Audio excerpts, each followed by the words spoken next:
Всем пожелаем доброго вечера. С вами снова программа «Вечерняя игра». Это телеканал ТНВ. И мы ее ведущие, Илья Сергеева. Петр Нижинский. У нас очень интересный гость сегодня в студии. Гость с большой буквы «Гость». Так скажем. Ну, первый раз же в Казани. Мы так немножко забегая вперед, я скажу. Ты пока представляй, а я пока глотну чайку. И с нами сегодня актер Русского драматического театра города Уфа Андрей Павецкий. Добрый вечер. Здравствуйте. Добрый вечер, Андрей. Как вы рады нас видеть. Я вас рад видеть. Не знаю, кого я больше рад был видеть, чем вас. Вы самые мои, наверное, любимые друзья в Казани. Как неожиданно. Приятно, черт побери. Конечно. Ну, я же вас смотрю каждый день. Но первый раз же в Казани. Я же не ошибся. Все правильно? Вот, Петр, ты постоянно путаешь все. Я все путаю. Я первый раз был в Казани 6 лет назад. Такая у меня непатриотическая была история. У меня мама первый раз приехала в Уфу. Я сам тоже вам за эфиром говорил, что не с Уфы, с Воронежа. Мама с Воронежа приехала в Уфу. Я думаю, что ей показать в Уфе? Думаю, покажу-ка ей Казань. Купил билет, и мы приехали в Казань, и я пару дней провел в Казани. Уточнить можно быть, что сам первый раз в тот момент тоже был в Казани. То есть решил маму познакомить с городом, в котором заодно был посмотреть решил. Тоже Ну, кстати, вот перед нынешней поездкой в Казань в своем инстаграме ты очень активно спрашивал советов, куда бы пойти развлечься. Чего бы посмотреть-то Насоветовали? Мне насоветовали различные питейные заведения. Ай-яй. Да. Ну, потому что у меня должен был быть день рождения, который уже состоялся в Казани. Кстати, поздравляю. Да, с днем рождения. Спасибо. Поздравления продолжаются. Вот. Ну и посоветовали мне храм всех религий, куда я не добрался. Я думаю, это в черте города, это за городом. Ну, не так далеко, на самом деле. Пока еще не был там. ЗАГС, естественно. С храма в ЗАГС сразу нужно было. Вот. После питейных заведений в ЗАГС очень опасно попадать. Обычно так и попадает. Тебе-то это не знать. Тебе-то это не знать. Что еще, Андрей, посоветовали посмотреть? Посоветовали, ну, естественно, как я не писал, не советуйте мне Кремль, я уже видел и сам схожу. Мне написали все равно Кремль, Баумана, такой стандартный набор, и музей Национальной Республики Татарстан тоже. Ну так вот из посоветованных, скажем так, посоветованных, что я видел? В музей я не ходил. В Кремле я был, причем я прогулялся, я не помню эту улицу, ну, короче, со стороны ЖД вокзала я гулял, подошел к Кремлю и думаю, так, здесь я вижу вот эта входная башня, я знаю, что она с этой стороны, а я пойду-ка с другой стороны обойду, наконец-то, думаю, сейчас какой-нибудь вход еще будет, и пошел, очень долго шел, и все равно дошел к этой главному входу, оказывается, больше входов. Это называется обзорная экскурсия. Обзорная экскурсия вокруг Кремля была у меня. Вот, да, дошел до памятника Мусы и Джалилю, и вот... Да, кстати, вот про Казань, как я вообще узнал-то, у нас когда-то на уроке истории нам почитали несколько стихотворений Мусы Джалиля. Джалиля, я не знаю, Джалиля же. Да? Джалиля, да. Джалиля, ну все, правильно, Джалиля. Прочитали, и мне очень заинтересовал этот поэт. Я помню, пошел в библиотеку в классе 6, наверное, нашел эту книгу. Сейчас вот хотел сказать, я уже не помню, тетрадь Моабитская. Ничего себе. Вот, да, я почитал, мне очень понравилось. Как приняла Казань вас? Казань... Ну, вы с театром приехали, да, не просто так. Ну, я же не просто приехал, да, конечно, с театром. Мы приехали на гастроли. Первый день, в день рождения, играл спектакль, мюзикл «Голубая камея». Очень хорошо принимали. Даже могу сказать, что в Уфе уже такого приема нет, этого мюзикла, потому что мы уже много-много-много лет его играем, 7-й год. И даже в конце зал скандировал «Молодцы, молодцы». Я такого вот уж не помню, когда такое было. Но в основном мюзикл, да, я так понял? Ну, 2 мюзикла и драматический. Это никак не связано с триумфом фильма «Ла Ла Ленд». Ну, это естественно. Мы предвкушали «Ла Ла Ленд», думаем, что повезти в Казань. Хорошо. Вы заметили такую особенность вашего театра, что вроде ведущие актеры играют не только ведущие роли, но при этом еще и роль такую «кушать подано». Конечно. Ну, то есть вы многостаночники, да, получается? Мы работники театра. Это чтобы не зажновались? Это производственная необходимость. Все же должны что-то играть. А то есть нет такого, да, вот ведущий актер, все, forever, как говорится? Ну, может быть, каждый в душе это и forever, но, тем не менее, спектакли же с разными ролями, разными возрастами, и понятно, что кто-то должен играть такие роли, кто-то такие роли. Сегодня ты... А вот, мне кажется, такие роли иногда дают просто отдохнуть, нет? Все актеры же хотят играть главные роли. И эти роли, ну, не то, что дают отдохнуть, они показывают тебе, что можно, оказывается, и так. Не надо высоко взлетать. Нос задирать. Ясненько. Я предлагаю нам все-таки сделать первый ход хотя бы. у Мы нас так же хорошо тут начали лото разговаривать. дожидается. Да, Андрей, насколько мы знаем, в лото, давным-давно ты играл. Ну, конечно. И выиграл 70 рублев. Рублев, естественно. 70 рублев выиграл. Из этих 70 рублей даже заплатил налог. Ничего себе. Да, конечно. На выигрыш. Ну, 13%. Да. Нет, на выигрыш что-то у нас 25 по законодательству. 25%? 13 это 70. подоходный. Да. Шикарно. Я не помню, на что я потратил эти деньги. Но за ними еще нужно было поехать отменять билет, получить эту денежку. Ну, мы, конечно, У не нас всё будем проще. играть на какие-то там преференции. Мы просто... Мы просто дадим тебе 70 рублей. Всё. До свидания, Андрей. Шутка. Я предлагаю достать первый бочонок. Я буду этим Да, усатым мужчиной. да. Вроде усы у тебя, а я его достаю. Ну-ка, номер 10. Номер 10. Нет, мимо. Кого мимо, а кого Такой есть? морской бой у нас фактически. Кого есть? Что, мы дальше идем или Да, как? да, У нас- я у нас предлагаю еще такие- немножечко. А у нас Распаковать у его. зрителей есть у нас там тоже бочонки, нет? Номер 2. Двоечка. Нет, Нет. ни у кого. О, как вам не везет со мной, ребята. Номер 26. 26. Да. Держи. Подавайте его мне По сюда. старой доброй Скажи дружбе. еще разок, что нам с тобой не везет. Нам точно сейчас начнет вести. Не везет вам со мной номер 67. Да, да, Андрей. Что ж такое-то? Надо, кажется, всегда надо эту фразу надо тогда менять какие-то фразы, чтобы ты тоже... вы вдвоем играете? Да, мы вдвоем играем. Так нечестно, 2 против 1 беззащитного актера из Уфы. 80. Да. Андрей, отлично, отлично. Так, игра. Не остались еще суточные, я могу тебе отдать деньги сразу. 70 рублей. 22. Есть. Так, я пока прерву нашу Ну что, Андрей, игру. будем дальше пробовать? что ли? Да зачем? Поговорим. Будем. Частенько сейчас в современном мире, чтобы зрителя привлечь, театр начинает эпатировать всяческими разными способами. Работать на грани, идти на какие-то скандалы. А иногда и за гранью. Не страдает Уфимский театр этим? Вот вообще вот Или твое отношение к наслаждается этому. Ну этим? все, как мы же артиста. провинция, какие скандалы. Нет, есть постановки классические, есть постановки авангардные. И мы привезли достаточно такой классический репертуар, но у нас в театре есть постановка такая «Отцы и дети» по Тургеневу. Текст мы не меняли, то есть полностью тургеневский текст, а режиссура и сценография спектакля достаточно современные. У нас там и «Рамштайн», и да. Ничего себе. Какие у вас оценки-то? Сразу Ну, пошли. я в театре как-то Ну, спектакли обычно... ну, Тургенев нам Тургенев разрешил. любил тяжелую Да, он музыку. любил Рамштайн. Он уже часто бывал в Германии. Вот, у нас там и Рамштайн, и одну исполнительницу я раздеваю. Вот, 18 плюс спектакль. Да. То есть такой достаточно. А вот с маркировкой эпатажный. тоже, наверное, выходит девушка, как Нет, в девушка боксерских у нас поединках. не выходит. 18 Там выходит Рамштайн. Там выходит программка и выходит в Ну, кассе. я шучу, понятно. Аннотация, да, прописана. Нотация. Так что такой спектакль имеется, хороший у него успех, и любит уфимская публика этот. Но это вот спектакль. как-то все-таки идет на потребу публики, да, чтобы привлечь внимание? Это не то, Или что вот потреб- классический театр получается, и жил себя, что ли? Нет, он не жил себя. Я имею в виду то, что в театре есть и такое, и такое, и такое, и такое. Есть и классические достаточно постановки, как «Преступление и наказание» Достоевский. У нас исторические костюмы, тоже достаточно интересная сценография, немножко все такое.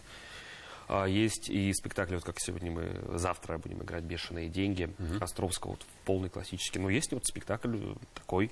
Есть спектакль, тоже еще один авангардный, тоже классика, Лермонтов «Маскарад».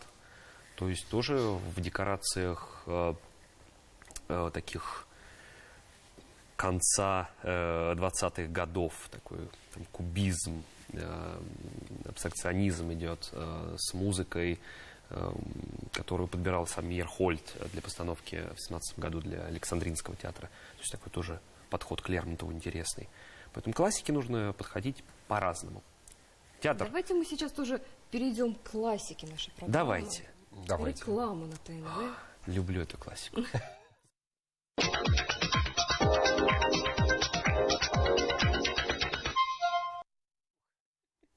Вновь добро пожаловать к нам в вечернюю игру. Сегодня у нас гость из Уфы Андрей. Андрей. Андрей, до рекламной паузы говорили мы об авангарде. Вы хотите Я продолжить? хочу продолжать, я хочу отыграться. Вы продолжайте. До Вопрос рекламы вы задавайте. меня разнесли в пух и прах. Номер 29.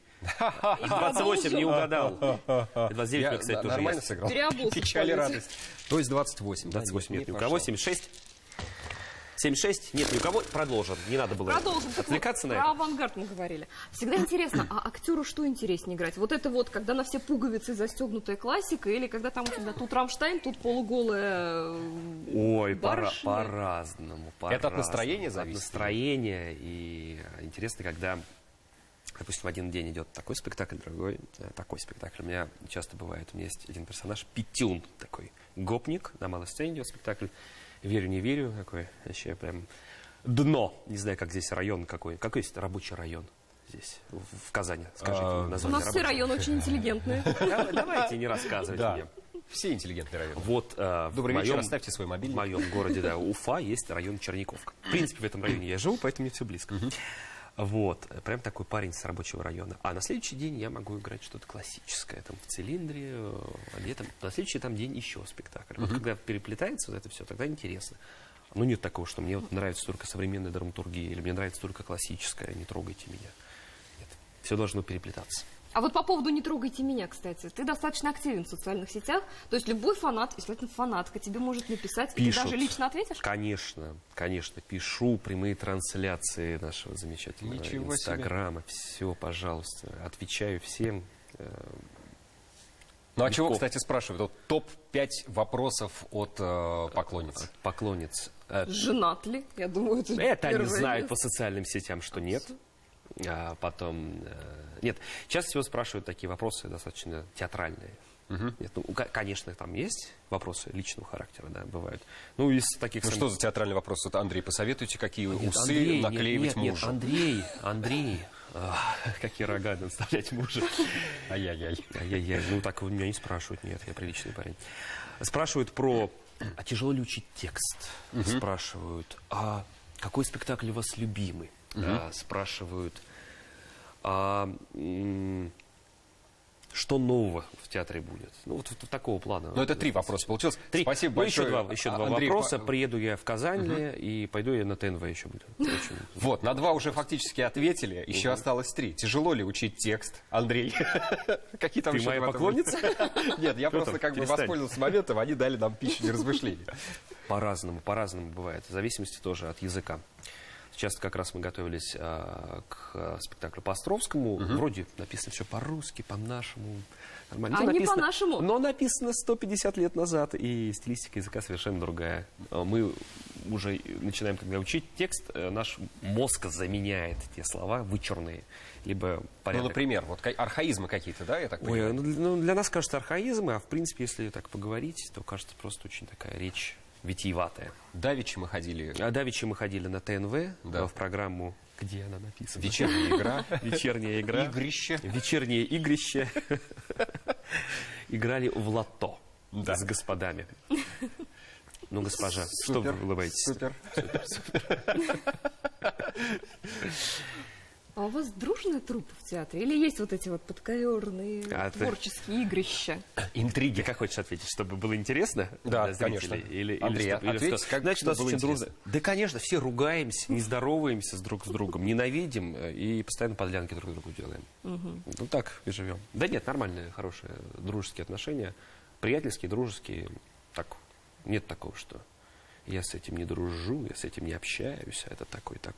Достаточно дружный коллектив, и это бывает нечасто в театрах, когда даже взрослое поколение общается очень на равных, очень так, понимающе, интеллигентно с молодыми актерами. Поэтому что греха таить? У нас достаточно хорошие дружеские отношения в труппе. Очень известный ваш спектакль, на который, кстати, наши сограждане и горожане очень хотят попасть. В очереди стояли уже в кассах, мы лично видели. «Бешеные деньги». Сейчас мы можем посмотреть прямо без очередей, без касс. Без касс можете посмотреть? Да. Кассовый спектакль без касс? Без купюр и без галстуков. Смотрим. Смотрим. Сейчас уже можно с полным основанием заявить. Гастроли Уфимского русского драматического театра прошли в Казани с триумфом. Программа была составлена из самых интересных спектаклей, которые пользуются неизменным успехом у зрителей. Это и мюзикл «Голубая камея», и детский музыкальный спектакль «Снежная королева», и спектакли по пьесам башкирских и русских классиков. Завершили гастроли «Бешеные деньги» Александра Островского. А вы представьте, неопытную девушку, Ее положение очень трудное и опасное. Но я ничего решительно сказать не могу. Я девушкой ни разу не был. Казанский зритель любит театр. Причем любовь эта достаточно требовательна и взыскательна. Но башкирские артисты покорили сердца наших театралов настолько, что многие из них старались не пропустить ни одного спектакля. Ну, очень высоком уровне играют. Вот, «Голубая камея» смотрел. Ну, так аплодировали, я сам кричал там даже, да, вот это, да. Это вообще удивительно, ну, такая игра, ну, не знаю, мне снится. Бесподобная игра. Ну, во-первых, очень было приятно увидеть Уфимский русский драматический театр у нас в Казани. По-моему, потрясающая работа.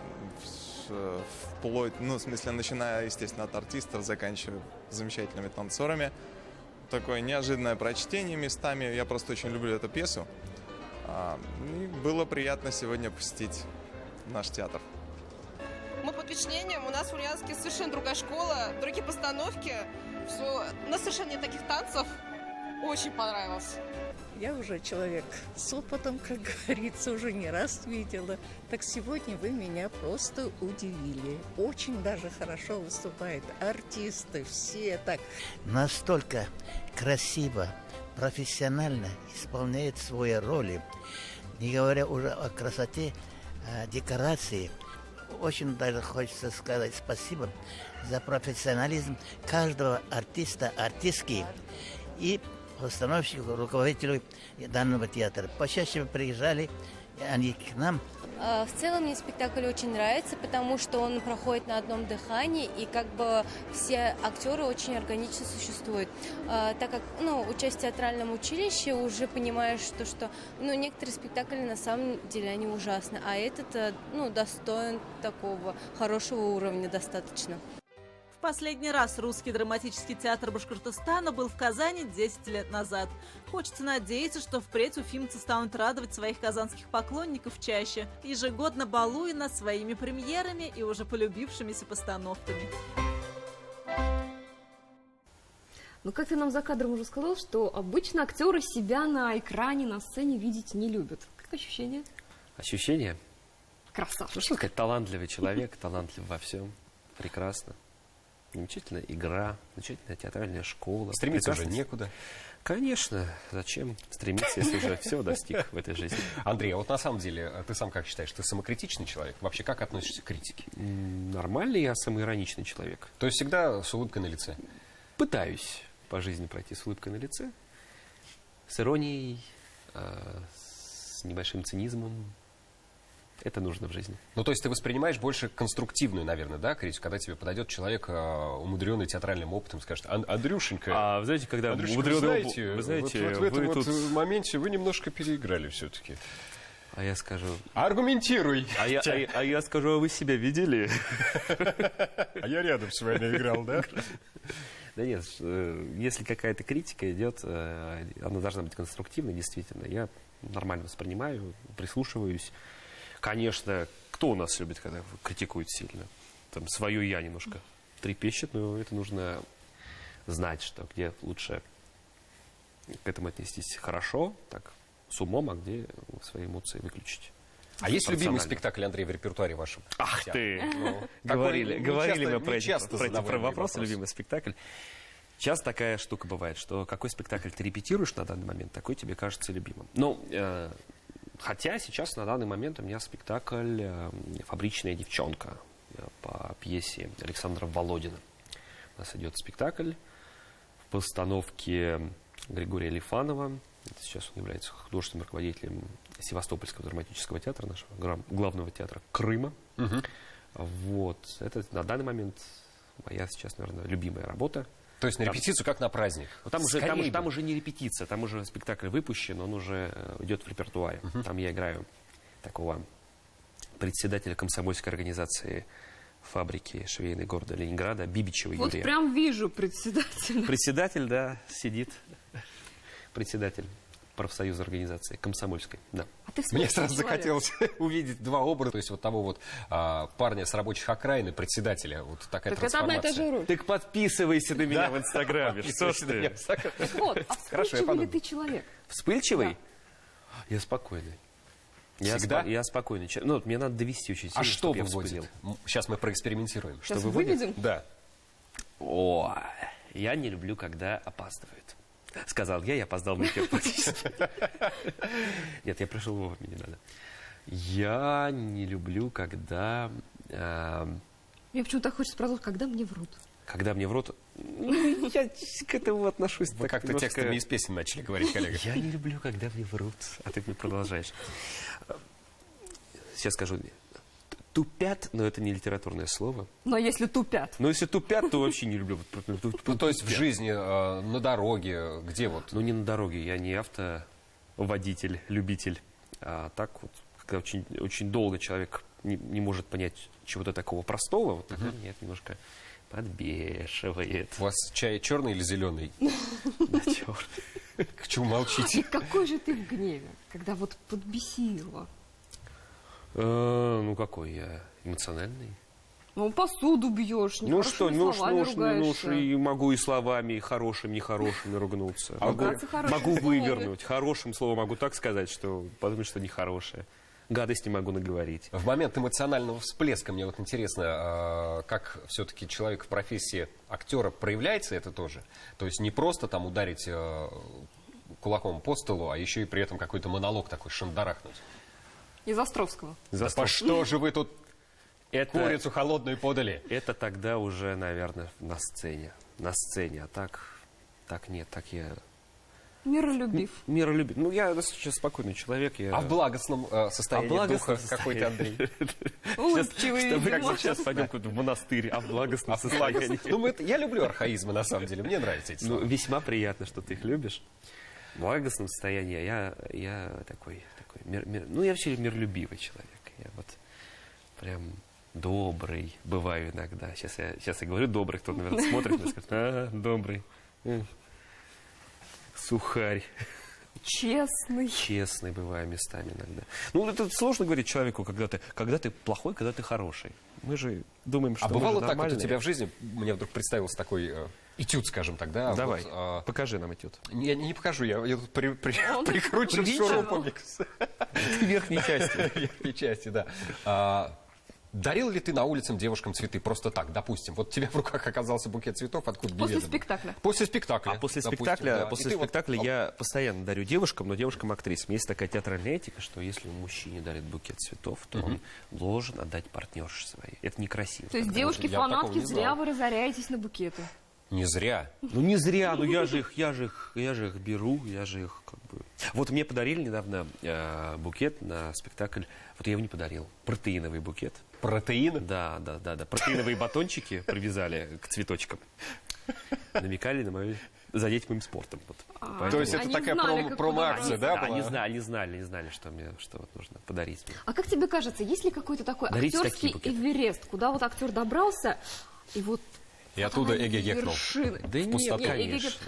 А в чем проявляется тогда признание актера, если нет вот этой самой горы, на которую надо забраться? Это что? Цель Звание, признание актеров, букеты протеиновые. Протеиновые букеты — это верх. Верх вкуса. Нет, я думаю, все-таки профессия — это процесс. И, конечно, можно получить и звание, можно и получить и поклонников, и всё это Подписчиков, Андрей. Главное — это подписчики. Конечно, ребята, подписчики — это главное. Все это можно получить, да, но если ты уже остановился и никуда не двигаешься, и так почиваешь на лаврах, то это уже не то. Такого нет. Всё, Хотя смерть. некоторые, да, актеры там дошли до звания и считают, что все, жизнь удалась. Хотя звание особо ничего не дает. Мне вот так интересно еще узнать про подарки. Протеиновые коктейли, это прикольно было. Не коктейли, батончики. Батончики. Коктейлями, А какие еще самые вот удивительные подарки дарили тебе поклонники? Ну, я прям так говорить, как бы меня там задаривают. Ну, тем более, вот день рождения было меня недавно. сильно не задаривают. У нас есть некоторые актеры, которых задаривают. Я так скромненько. Мои больше, Это мои твое мне больше пожелание пишут. Плюшевых скромненько. медведей там, я не Нет, мое пожелание: дарите продукты, друзья, дарите. знаю. Продовольственную корзину, сразу так. То есть, я так думаю, холодильник с наполнением будет лучшим подарком. Да, лучше наполнение для холодильника. Без холодильника, может, холодильник имеется. А так, ну, не знаю, такого прям оригинального Ну, сильно что-то, ничего что не прям было. вот я не знаю, Ну, открытку ты цветочки, прочел. открыточки, шоколадочки. Такие Милашество. Мимими, да, все такое. А ты свой день рождения вообще любишь? Я люблю праздники, люблю день рождения, прям очень люблю свой. Прям. Поздравляйте меня, поздравляйте. А что ты сам себе пожелал вот на день рождения? Себе? Ой, мне в этом году все желали здоровья, я прям тоже думаю, надо мне быть здоровым. Здоровья и, я думаю, личного счастья. Личного. Такое. А какое оно личное счастье? Прям я тебе взял и рассказал. Ага. А вдруг? Конечно. Любовь взаимная. Чтобы вот она была и было такое спокойствие душевное. Ты романтик? Местами. Местами романтика. Вот сейчас не всегда. прям в тупик поставил. Не всегда. Не всегда романтик. Далеко не романтик. Зачастую. То есть прагматичный такой дядька. Ну, такой, я говорю, уже говорил, циничный такой. Бывает романтизм. Нападает на меня, ну, немного. Так, умеренно. Такой внезапный, противоречивый весь. Угу. Актер. Тут сыграл, там сыграл. Какой настоящий, непонятно. Понятно. Никогда Понятно, не что непонятно. Понятно, что С тобой непонятно. все ясно. Андрей, а все ли в нашей жизни решает деньги? Вот как ты считаешь? Да не все. Не все решает деньги. Это же, опять же, мы затронули тему любви. В теме любви деньги мало чего решает. Вот мало чего А ты решает. веришь в счастье с любимым в шалаше? Счастье, да, бывает. Бывает. Было у меня такое в моей жизни. Бывало, да. И поэтому, правда говорю, деньги для меня лично нет, не решают.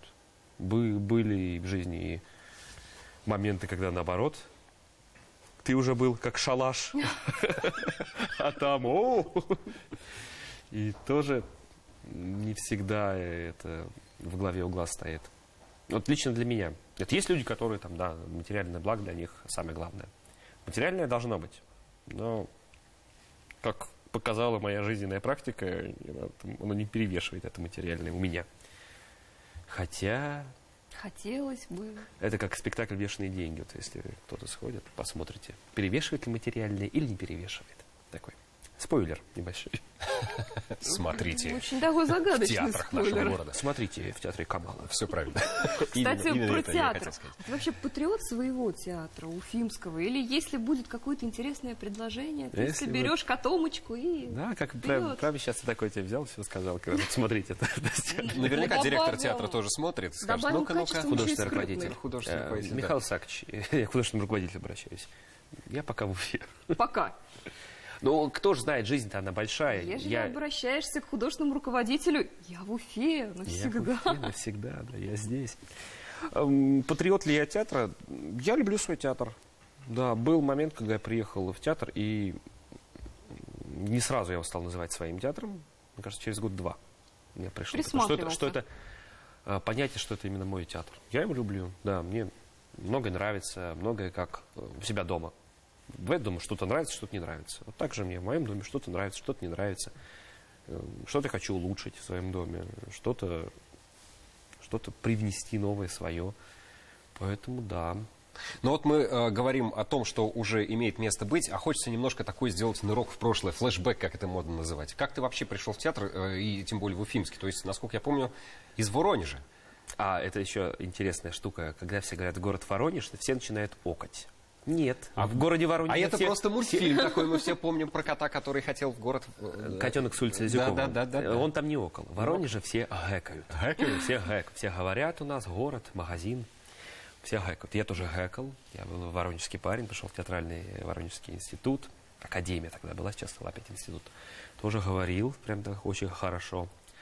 Вот. А потом я поменяю педагоги по сценической речи. Все это исправили. Спасибо вам, Паша. Спасибо вам. А как папа оказался вообще, как желание в театральном? вот, Я да, попал поступить. в театральную студию, замечательную театральную студию. Кстати, опять возвращаясь в Казани. Пришел я прям помню, это 3 марта. 3 марта я пришел 13 лет назад в театральную студию. У меня у педагога был сейчас юбилей, мы высчитывали. Владимир Иванович Разуваев вел театральную студию. Театральная студия называлась «Левый берег».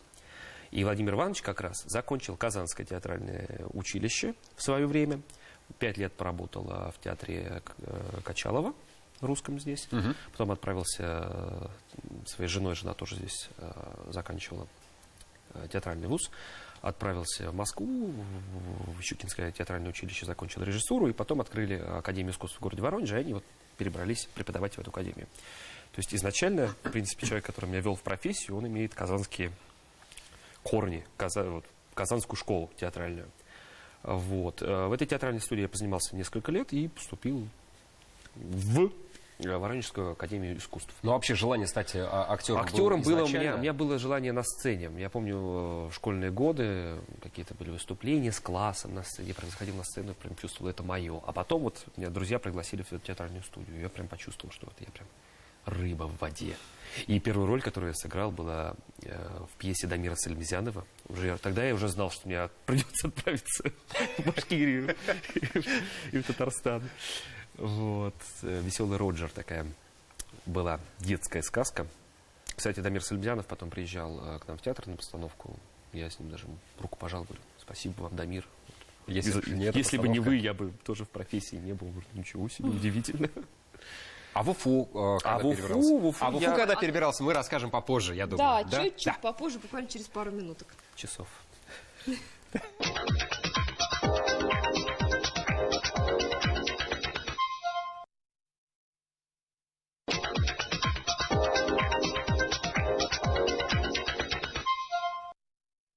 Вновь с вами «Вечерняя игра». Андрей, мы остановились на том, как ты перебрался уже непосредственно в Уфу из Воронежа, где все хэкают, я помню. Все хэкают. Ну, ты уже не хэкал? Я уже не хэкал, когда приехал.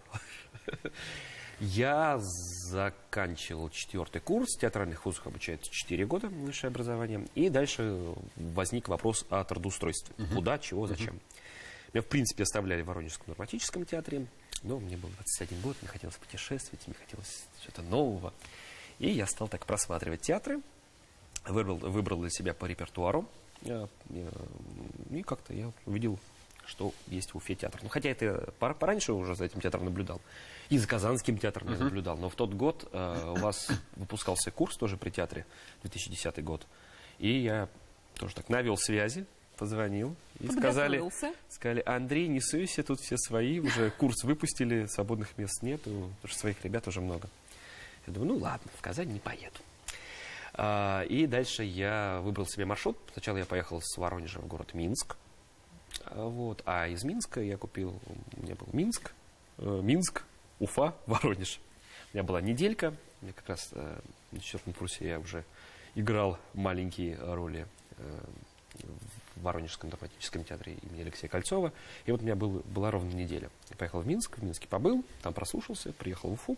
В Уфе прослушался, и все, Воронеж. А дальше из городов, которые меня уже взяли, я выбирал, и эмпирическим способом я выбрал Уфу.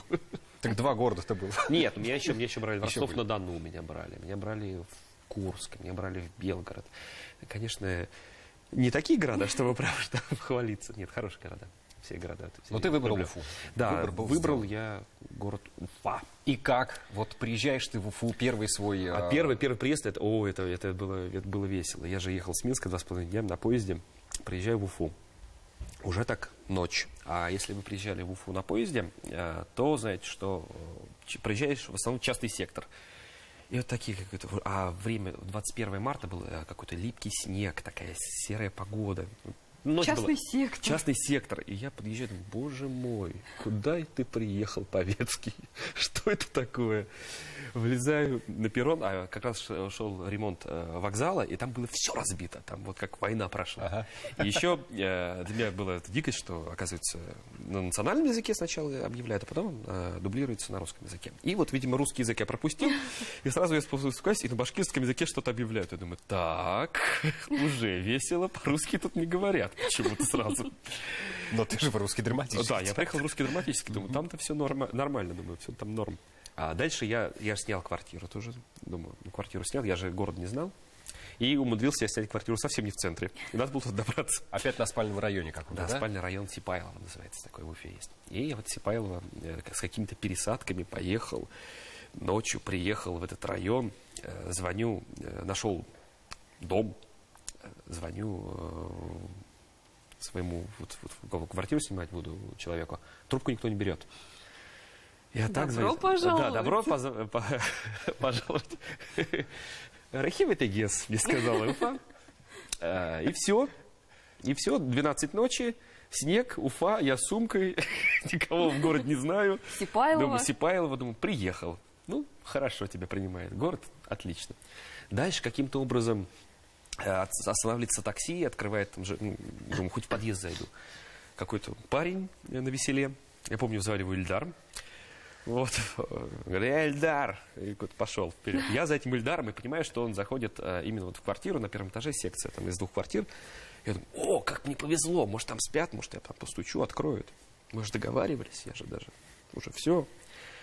Ильдар заходит в соседнюю квартиру, открывается, а в этой квартире живут девушки, которые зарабатывают не разговорами. Удачно ты да, зашел. удачно я зашел, и они подумали, что я к ним тоже пришел. Я говорю, нет. Я говорю, я люблю поговорить, я в соседнюю квартиру, говорю, здесь вообще кто-нибудь из хозяев есть? Они говорят, не знаем, заходи к нам. Я говорю, я с поезда, мне надо только в душ, все, мне больше сейчас ничего. Заходи к нам. Они все равно были настойчивы. Но они позвонили, они знали хозяйку, все было схвачено. Знали хозяйку, и хозяйка трубку тоже не взяла. Я говорю, что мне делать? Он говорит, ну, можешь у нас переночевать. Давайте, мальчик, с нами. Я говорю, я, пожалуй, пойду. Вот, вышел я и понял, что я вот в Уфе остался без ночлега.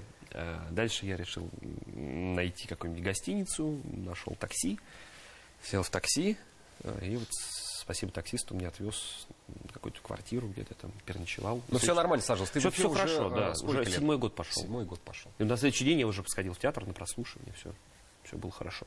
Ну, встреча была такая города. Но помню, город мне вообще не понравился. Ну, слова какие-то, кстати, выучил за 7 лет-то. Ну, какие? Ну, стандартные, там, салям, саублыгейс, там, что у нас там, азиктулек. То есть, а приезжай вот на родину, наверняка же, если выдается возможность, приезжаешь, там как-то вот. Ну, да, там, естественно, спрашивают какие-то словечки. Научи, говорит, Андрей, научи. Ну, я же такие настолько немного не знаю. Ты еще и в кино играешь. Бывают моменты в моей жизни. А у нас даже есть подтверждение тому. Да что? Пожалуйста, на экраны. О, хорошо. Сейчас. Куда? Если ты еще раз судишься в сортир без очереди, я тебя вот этим ножом разделаю. Дядь, я потерплю.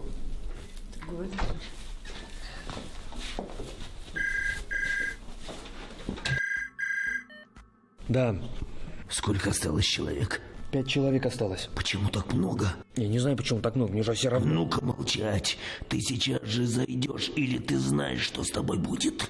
И с твоим котиком.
Та-да. Судя по трагичной музыке... Все. И по обратному отчету времени. Там ждать бесполезно, да? Это был хэппи-энд, так как это украл вор. Это плохой был человек. Добро победило зло. То есть вот так вот наказывают? Наказывают в Уфе. Это фильм «Террорист», правильно? Знаменитое башкирское законодательство, да.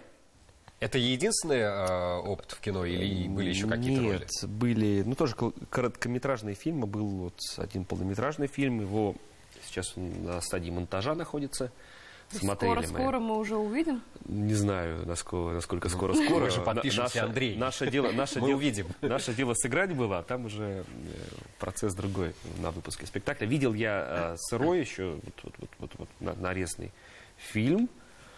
Показывали у нас в киностудии «Башкортостан», был закрытый показ фильма, но там пока еще надо работать над этим фильмом, чтобы он выпускался. В стиле хоррор-слэш. Ужасы. ты. Ужасы. Ой-ой. Все в крови там были. То есть, если вот в этом фильме факт взрыва не показали, то тут Там, покажут со всеми там подробностями. было показано все. Там было весело. Мы полностью вот были в кровь у нас. Кетчупе. Да, но это был не кетчуп, это были разные там красители. А потом они не оттирались. Весело было, наверное, в автобусе Весело потом было, потом было не в автобусе, нас привозили со съемок очень тоже поздно, и я зачастую забывал, что у меня вот такое лицо. Я заходил в магазин, говорил: здравствуйте, мне, пожалуйста, вот этой вот колбаски, вот И вот продавщица кефир. в штабеля А на укладывала. меня продавщицы вот так смотрели, так. Да, вот, пожалуйста. Денег не надо. До свидания. Говорю, до свидания. Приходите и шо. Не приходите. Но опыт понравился? Опыт, любой опыт это хорошо. Плохой, хороший. Но вот многие говорят, актеры, которые имели опыт съемок в кино, что совсем по-другому, не как в театре, то есть нужно отрабатывать какие-то мелкие моменты, да, там мимику показывать более. Наоборот, в кино крупные планы же, вы же это вам, кому это рассказываешь, чтобы вот эта верхняя часть была неподвижна, а с моим подвижным лбом и моей мимикой это беда. Можно играть одним лбом. Я могу играть лбом, сыграть все. Терлим-бом-бом, играю я своим вот лбом. Сегодня лбом. Что? Ты так закончил и так играй своим лбом. Сейчас будет следующий вопрос.